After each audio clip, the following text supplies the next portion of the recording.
Ingat ini ya, ingat. Aturan Allah ketika menetapkan, fulan, rezeki kamu sekian, fulan, fisik kamu begini, fulan, jodoh kamu si fulan, si fulana. Ketika Anda menempuhnya dengan ikhtiar, tidak harus kemudian Anda meraihnya sesuai dengan keinginan Anda. Contoh, maaf, Anda ingin misalnya sekolahnya ke ITB, Anda ikhtiar. Juara satu, juara satu, juara satu. Begitu tes di ITB, tidak lulus. Lulusnya ke IAIN. Misal, harap-harap ke ITB, masuknya ke IAIN. Harap-harap ke ITB, masuknya ke UNPAD. Ketika Allah kemudian menakdirkan Anda misal, keinginan Anda ke UNPAD, keinginan Anda ke ITB, tapi kemudian tiba-tiba beloknya ke UNPAD. Bagaimana memahaminya? Perhatikan, kadang jalan kehidupan yang telah Allah tetapkan, bukan harus menentukan hasil sesuai dengan yang Anda inginkan. Tapi Allah menetapkan sesuai dengan apa yang Anda butuhkan. Anda ingin ke ITB, tapi apa yang Anda dapatkan di ITB bukan maslahat buat kebutuhan Anda. Maka dibelokkan oleh Allah ke UNPAD supaya Anda mendapatkan apa yang Anda butuhkan dalam kehidupan Anda.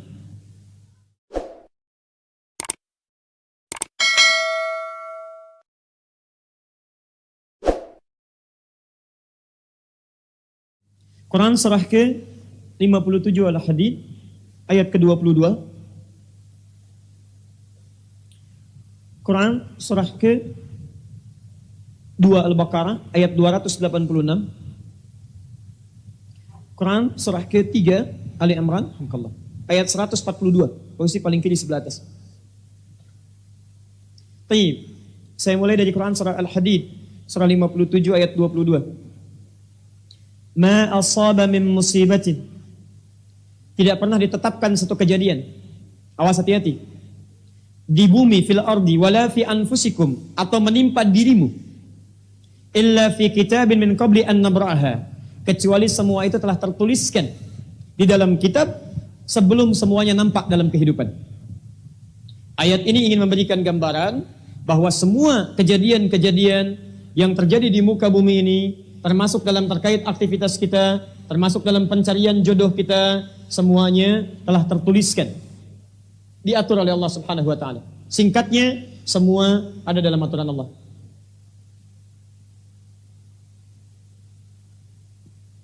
Fokus.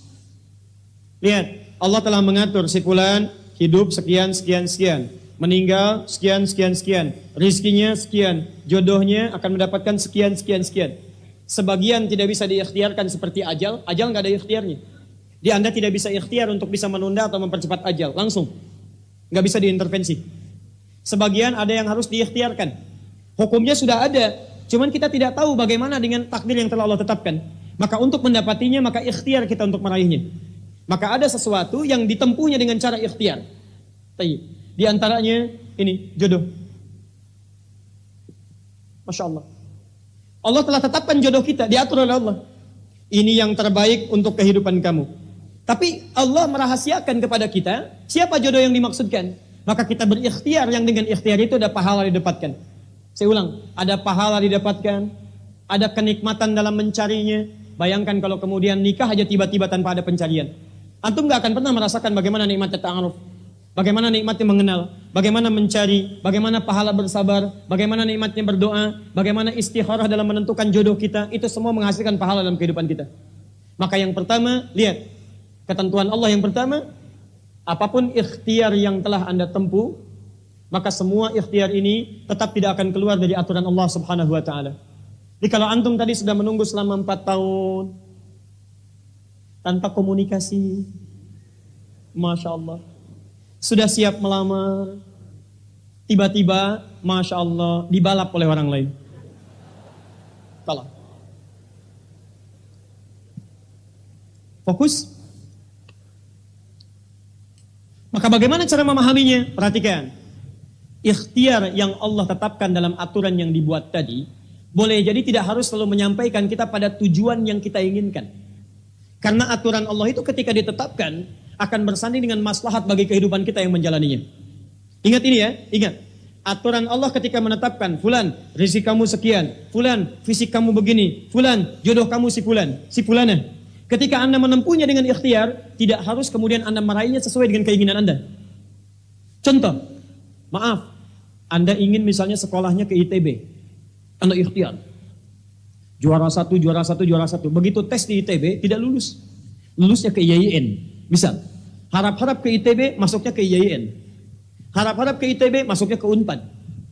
Ketika Allah kemudian menakdirkan Anda misal, keinginan Anda ke Unpad, keinginan Anda ke ITB, tapi kemudian tiba-tiba beloknya ke Unpad. Bagaimana memahaminya? Perhatikan, kadang jalan kehidupan yang telah Allah tetapkan, bukan harus menentukan hasil sesuai dengan yang Anda inginkan. Tapi Allah menetapkan sesuai dengan apa yang Anda butuhkan. Anda ingin ke ITB, tapi apa yang Anda dapatkan di ITB bukan maslahat buat kebutuhan Anda. Maka dibelokkan oleh Allah ke Unpad supaya Anda mendapatkan apa yang Anda butuhkan dalam kehidupan Anda. Karena Allah mengabulkan apa yang Anda butuhkan, bukan apa yang Anda inginkan. Saya ulang, Allah mengabulkan hanya apa yang Anda butuhkan, bukan apa yang Anda inginkan. Ada 3 jenis cara pengabulan itu. 1, jika kebutuhan Anda sesuai dengan maslahat kehidupan Anda meminta. Maka jika keinginan Anda dalam permintaan sesuai dengan kebutuhan Anda, maka segera dikabulkan. 2, ada yang ketika Anda memohon, Anda belum sanggup untuk mendapatinya. Nanti ketika Anda mulai sanggup, disitulah kemudian Allah berikan. Antum punya anak 5 tahun. Antum kaya, punya banyak uang, kemudian anak itu minta dibelikan motor. Dibelikan nggak? Uangnya ada, motornya siap dibeli. Anak baru 5 tahun, minta dibelikan motor, dibelikan nggak? Kenapa? Karena dia belum sanggup menggunakannya. Tapi Anda sampaikan, nah, Papa punya uang, Papa siapkan ya. Nanti ketika sanggup baru saya berikan. Demikian ketika Anda meminta kepada Allah Subhanahu wa taala dan memohon. Maaf, Anda mohon, belum dikabulkan juga. Boleh jadi bukan Allah belum mengabulkan, tapi Anda belum siap untuk menerimanya. Contoh, Nabi Muhammad SAW berdoa kepada Allah supaya kiblat dipindahkan dari Masjid Al-Aqsa ke Masjidil Haram. Kapan berdoanya? Sejak di Mekah. Kapan dikabulkan? Saat ke Madinah. Kurang lebih 3 tahun baru dikabulkan. Quran surah kedua Al-Baqarah ayat 144, paling kiri sebelah bawah. Qad nara taqalluba wajhika fis sama' falanuwalliyannaka qiblatan taradaha fawalli wajhaka syatral masjidil haram. Muhammad, kami perhatikan engkau senantiasa menengadahkan wajahmu ke langit memohon, meminta. Lihat, maka mulai hari ini kami kabulkan doamu. Mulai palingkan kiblatnya dari Masjidil Aqsa ke arah Al-Masjidil Haram. Berapa lama Nabi berdoa? 3 tahun. Nabi Muhammad SAW berdoa 3 tahun baru dikabulkan oleh Allah. Kenapa baru dikabulkan? Karena pengalihan kiblat baru sesuai dengan kebutuhan umat Islam pada saat itu setelah 3 tahun. Nabi Ayub alaihissalam. Antum kenal Nabi Ayub? Kenal di mana? Kadang-kadang kenal Nabi Ayub. Luar biasa. Tadi malam di Dumai ada yang kenal Korun. Bulan lalu di Lampung ada yang kenal Fir'aun. Masya Allah. Di Pekanbaru kenal Nabi Ayub. Luar biasa. Siapa sebetulnya? Nabi Ayub itu diuji dengan penyakit luar biasa. Maaf, tadinya kaya, punya istri yang sangat cantik, anaknya 12. Hari yang bersamaan, hari pertama, maaf, diuji dengan harta semua habis. 1 hari. Hari kedua, anak semua meninggal. Hari ketiga, diuji dengan penyakit. Yang penyakitnya tidak akan pernah dialami orang setelahnya. Tidak juga dialami orang sebelumnya. Berapa diuji? 20 tahun. Beliau diuji 20 tahun. Apakah mengeluh? Tidak. Kata istrinya, kalau bahasa kita, Papa kan Nabi. Angkat tangan Papa, mohon kepada Allah. Mintakan sembuh aja, sembuh. Apa jawab Ayub? Berapa lama kita sehat dan senang? Kata istrinya, Masya Allah, 20 tahun. Berapa lama kita diuji begini? 7 tahun. Kata Ayub, nanti saja. Kalau usia ujian sakit sama dengan ujian sehat, sama-sama 20 tahun, baru saya memohon kepada Allah Subhanahu wa taala.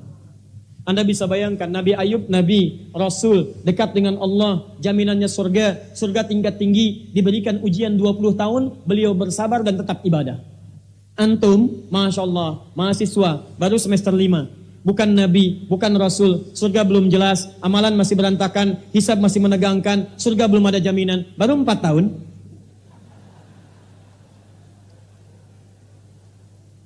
Itu yang terbaik buat antum. Yang terbaik. Jadi bukan berarti ketika Anda tidak mendapatkan dia, dunia hilang untuk Anda, tidak. Banyak, boleh jadi itu hanya titian ajaran dari Allah, supaya Anda merasakan bagaimana nikmatnya ta'aruf. Supaya Anda belajar bagaimana mencari yang lebih baik lagi. Lihat kalimatnya, Quran surah ke-24, ayat 26. At-tayyibatu lit-tayyibin, wat-tayyibuna lit-tayyibat, al-khabithatu lil-khabithin sebelumnya, wal-khabithuna lil-khabithat. Yang baik akan ketemu yang baik lagi. Yang kurang baik bertemu dengan yang kurang baik lagi. Menurut Anda, dia yang terbaik untuk Anda. Menurut Allah, dia bukan yang terbaik untuk Anda. Yang untuk Anda, ada yang lebih baik lagi. Anda mau menghafal Quran, Anda mau menghafal hadis, maka Allah akan kirimkan kepada Anda yang bisa menjaga Quran dan hadis Anda. Kalau dengan 4 tahun belum bisa menjadikan Anda mendapatkan yang terbaik, tunggu. Karena yang terbaik itu lebih daripada yang mulia akan mendapatkan masa yang cukup panjang. Al-Bukhari menulis hadis 16 tahun, kitabnya abadi. Orang menulis kitab 16 hari belum tentu abadi. Jadi ketika Anda diminta menunggu dalam masa yang cukup lama, sebetulnya bukan masanya yang ditunggu, tapi di balik penungguan itu bukankah di situ ada pahala? Tadi Anda katakan Anda rajin berdoa, bukankah di doa itu ada pahalanya? Anda rajin tahajud, Anda bersabar, Anda bermohon, Anda istighfar. Jadi yang diinginkan oleh Allah dalam penantian 4 tahun itu bukan Anda menikah dengan calon Anda sekarang, tapi Anda mendapatkan pahala yang berlimpah. Dan dengan pahala itu Anda siapkan Quran Anda, hadis Anda untuk membimbing pasangan Anda berikutnya. Paham sampai sini? Alhamdulillah. Jadi nggak usah kecewa ya, nggak usah kecewa. Baik, yang kedua, lihat kaidahnya supaya kita bisa sabar, ya, supaya bisa sabar. 2 Quran surah kedua ayat 286. La yukallifullahu nafsan illa, tidak mungkin Allah menguji seorang hamba kecuali dia sanggup untuk mengatasinya. Tidak mungkin Allah menguji seorang hamba kecuali dia sanggup untuk mengatasinya. Kita tolong baca kalimat ini dengan baik ya. Kalau Anda sedang punya masalah, seberat apapun itu, yakinkan kata Al-Quran, tidak mungkin masalah ini diujikan kepada Anda kecuali Anda sanggup. Jadi kalau Anda tidak sanggup, mustahil ujian ini titipkan pada Anda. Jadi kalau Anda sekarang misal sedang punya ujian seberat apapun, itu tandanya cuman Anda yang sanggup, yang lain tidak sanggup. Makanya tidak diujikan kepada pemuda lain, cuman Anda, karena Anda yang sanggup menanggung bebannya. Orang lain mungkin sudah naik ke atas atap tuh, loncat, tidak. Anda tidak. Karena cuman Anda yang mampu, bukan orang lain. Ketika Anda mengatakan, ya Allah, kenapa mesti saya yang diuji? Kenapa mesti saya mengalami? Why me? Kata Allah, why not? Kenapa tidak? Cuman kamu yang mampu. Kamu yang harus dapatkan pahalanya, yang lain tidak. Cuman Anda yang jadi pemuda yang kuat, yang lain belum tentu. Tapi nggak usah terlampau bamba, langsung pulang dari sini bikin status. Memang cuma saya yang mampu. Masya Allah. Pekerjaan. Ya. Yang ketiga, tetap ikhtiar.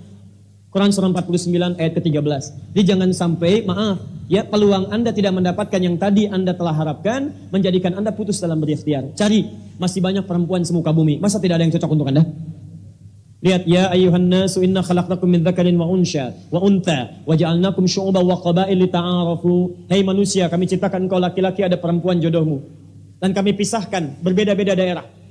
Ya, lihat syu'ub, beda daerah, RT, RW, lurah, kecamatan, kabupaten sampai sedunia. Kalau nggak ketemu di satu RT, cari satu RW ya. Yang nanya tadi. Kalau tidak ada satu RW, cari satu kampung. Masa nggak ada yang ketemu? Boleh menikah dengan perempuan sekampung? Tidak. Masa sekampung mau dinikahi? Tidak. Batas paling maksimal 4. Sekampung tidak pilih satu dari sekampung. Sekampung mau dinikahi, Masya Allah. Silahkan cari. Ya. Anda tadi masih kuliah kan? Silahkan cari. Barangkali ketemu di kampus. Ya. Boleh menikah dengan seorang anak yang sedang kuliah? Tidak, sedang kuliah masa dinikahi. Pulang dulu dari situ. Ya.